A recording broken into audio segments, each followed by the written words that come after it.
In this week's parsha, Hashem gives us a beautiful mitzvah.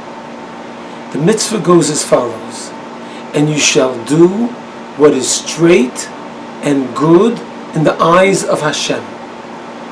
The implication is that there is a good that is not good in the eyes of Hashem. So the problem is, how are we supposed to know what is good in the eyes of Hashem? It doesn't just say, do what is straight and good, but do what is straight and good in the eyes of Hashem.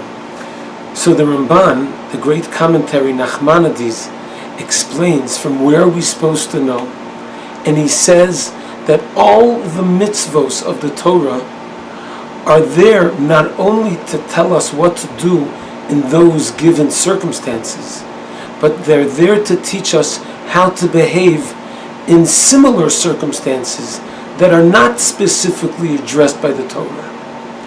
And from there we're supposed to learn how a Jew behaves himself. So I want to tell you a great story about my grandfather, Rabbi Yaakov Kamenetsky, one of the greatest rabbis in America. He passed away close to 30 years ago. And he was beloved by all. And I want to share with you the following story just to show how such a great man of great stature was able to be so accessible and so loving of every single person, even though the Torah does not require it. So why is he?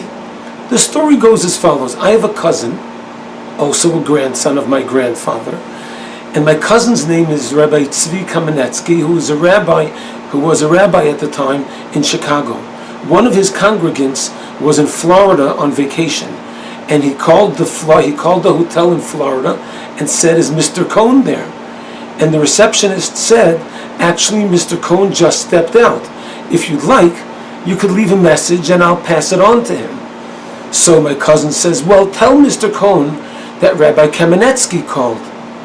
So this black receptionist, an older woman in Florida, says, "Rabbi Kamenetsky? Are you related to that great rabbi?" So my cousin said, "As a matter of fact, that was my grandfather." "Ah!" She says, "Rabbi Kamenetsky and I were so close." So my cousin said, "Is that so? In what way?"